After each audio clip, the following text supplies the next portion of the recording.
ito mga boss, isang L300 Exceed na 2017 model, bagong dating natin. Ayan.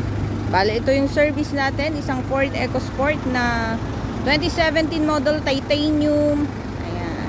Top of the line mga kabady, automatic transmission.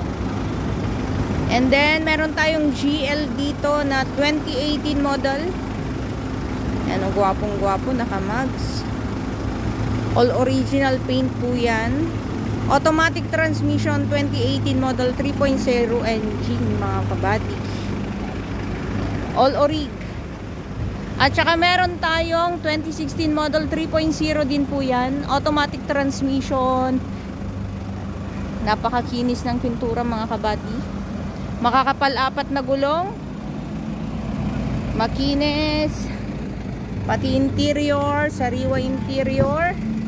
Mga upuan, manubela.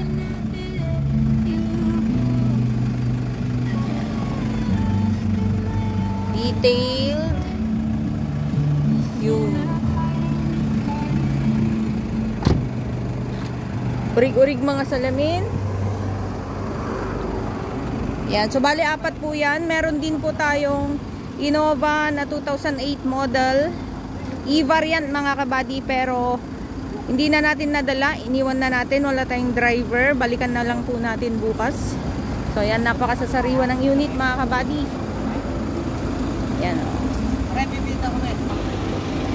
Itong 2018 natin mga kabady. Ayan, sariwang sariwa din po yan. Yan. Napakalinis, napakakinis din ng interior. Yan, apakan. Walang mga punit yan mga kabady. So, madumi pa. Lilinisan po natin yan pag uwi.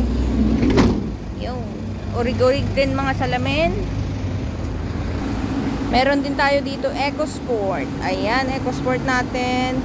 Urig-urig. Ang pintura napakakinis, sobrang sariwa. Galing din po ito sa mismong first owner mga kabady. Yan, mga makakapal na gulong lahat. Original paint, no issue mga kabady. Paikot. Sobrang kinis.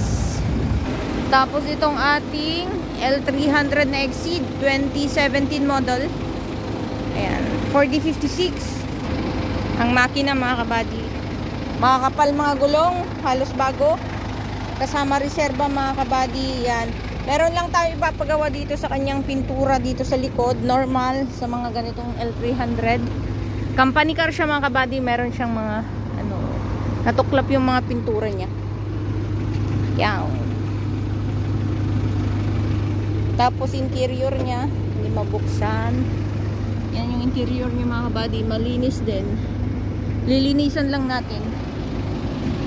So, konting buffing dito sa mga ganito niya, matatanggal po yan ng gas. Yan, konting detailing, umiilaw pa. Yan, wala lang aircon ito mga kabady, tapos hindi nakarehistro, i-rehistro natin siya bukas. Company car. Pero, kompleto papeles. Iyon, no? Okay na to.